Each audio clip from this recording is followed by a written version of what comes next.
Okay, hello folks. September 2019. We are continuing our science writing mastermind, getting to what for some people is their favorite part of the paper, and that is the discussion for many reasons. Not least, this is where sort of the punchline occurs. I mean, we know what the punchline is because we've read the abstract, but here it's going to be fleshed out in detail, and the whole paper is going to come together right here. There are really two or three essential pieces of a discussion. The first is a summary of main findings. If there was a hypothesis stated in the introduction, it needs to be stated whether that hypothesis was confirmed or refuted in the beginning of the discussion. And then perhaps most importantly, what did the study show? Then, really a very important, although technically speaking not absolutely essential, piece is to place your findings in the context of the field. Remember, your paper appears in a history, right? In the history of science. And it is ethical, important, some people might say necessary to show your readers where in the history of the field that you are discussing your paper fits. And if there are any methodological limitations to your paper, this is the place to discuss them, and I'm going to go into more detail about limitations later. There are a couple important things to talk about with respect to the discussion. First, a discussion is not a recapitulation of results. Right? That's what the results section is for. Neither is it a recapitulation of the introduction. Too often we see in papers segments of introductory material, sometimes verbatim, repeated in the discussion. This is a mistake. And then finally, a less common, but nevertheless a mistake that occurs is that you may be tempted to place new results in the discussion. This is a mistake. If you find yourself tempted to write a result in that had not been mentioned, even as an unreported, or rather as a where you don't actually show the results, as sort of a parenthetical results not shown section, this should be mentioned in the results section, not in the discussion. Okay, first a discussion of main findings. List them in the order that you discuss them in the methods and the results. There is nothing more confusing for your reader than when there is no logical flow, where the logical flow, which had been so perfect in the methods and the results section, gets completely disrupted in the discussion. Do your readers a favor. Quote your findings in the discussion section in the same order as you discuss them in the introduction and in the results. Finally is the placement of these findings in the context of the field. What came before you? Okay, here's an example of main findings. Okay, the main finding of this study was that von-Feronin levels correlated with the degree of severity of Boni-Moroni syndrome. Patients with the lowest quartiles of von-Feronin levels had the least severe disease, while those in the highest quartile had the most severe disease. So this is a summary of main findings, maybe a little bit more verbose than it needed to be. I mean, I already said in the first sentence that there was a correlation between levels and degree of severity, so I didn't need to really spell it out in the second sentence, but it's only two sentences, and that's the summary of the main findings of one particular paper. So if I mentioned a hypothesis in the introduction, then a discussion should go something like this. We found that von-Feronin levels directly correlated with degree of severity of Boni-Moroni syndrome. Therefore, our hypothesis was refuted. Von-Feronin levels are not indirectly correlated with the severity of BMS. So I may have written the most awkward hypothesis refutation sentence ever, but you get the idea. Okay, back to main findings. List them in the order of methods and results, as I have already said. Then in the second paragraph after those main findings, give your first main result and compare it to what others have found. Here's an example. The mean serum bonferonin levels we found in BMS, 12 plus or minus 0.2, were comparable to those found in other studies. Maroney, in 1999, reported mean bonferonin levels of 11.0, etc. So without restating the results exactly, this author places the results in the context of the field. That is a comparison with the leader of the field, Dr. Maroney. The discussion goes on. However, we detected measurable serum normal BMS levels in the control population, whereas Maroney reported that these levels were undetectable.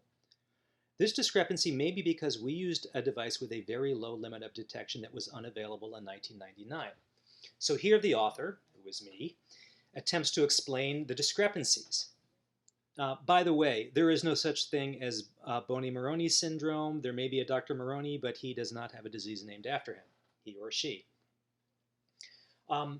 When you are looking over your discussion, please pay attention to the order in which the data are expressed.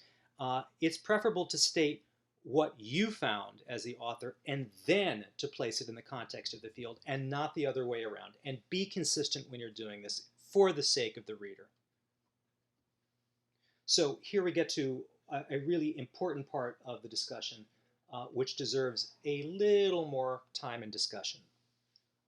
The methodological limitations section.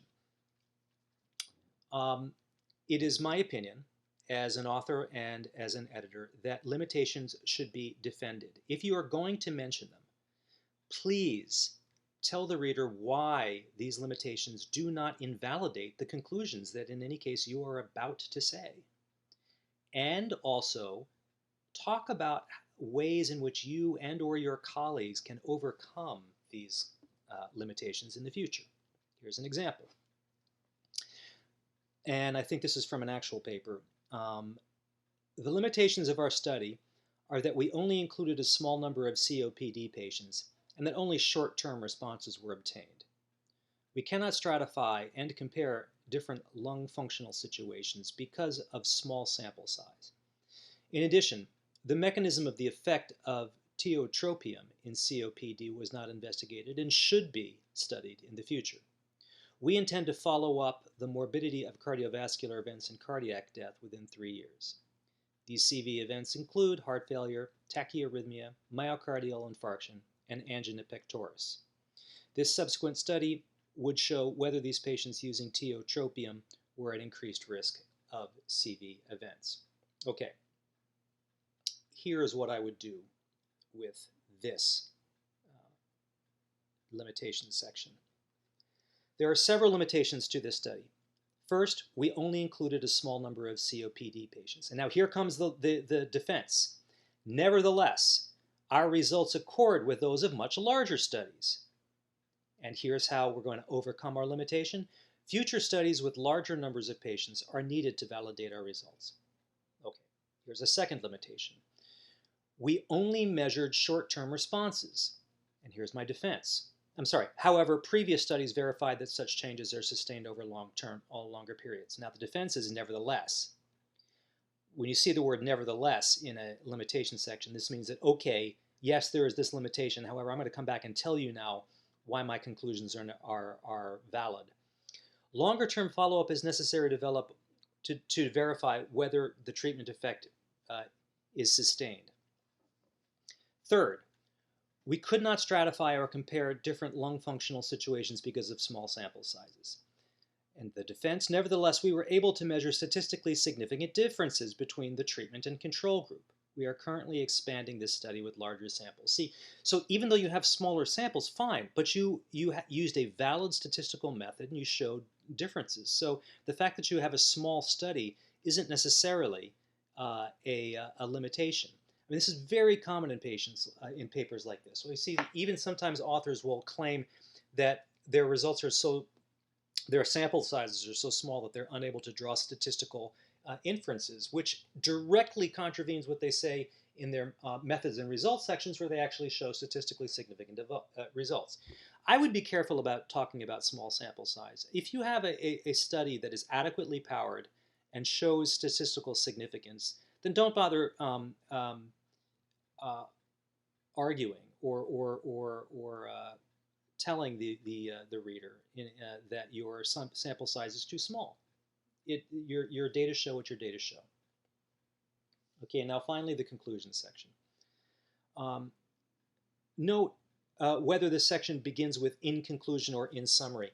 If your target journal asks you to give a title to the conclusion section, such as the word "conclusion," it is unnecessary and is in fact redundant to begin the conclusion paragraph with a word like "in conclusion" or "in summary."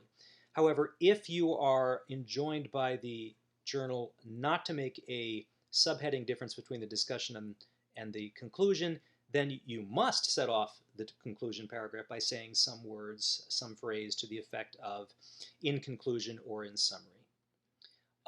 This is a very important part, is the second one, is that your conclusions should be the same conclusions that you talked about in the abstract. Believe it or not, a lot of papers make it to publication where they are different. Very confusing for the reader.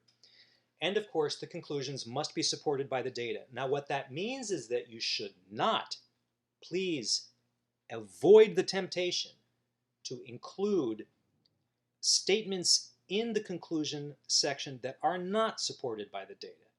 They may be true. You can make a statement that every scientist, 99.9% of scientists on Earth will agree is true. However, your data didn't support that statement, so please leave it out of the conclusion. Okay, finally, there will be an exercise below. I'm going to offer up a limitations section, which has got some problems. And I want you to edit it. Please feel free to make stuff up. The point is just to create a limitations section that is useful and covers all the bases that we talked about. And then email it to me. And I promise if anybody actually does do these studies, there will be a bonus in the future. And once again, that email address is info@libertymedcom.com. Wish you all a terrific September, and I will see you again in October.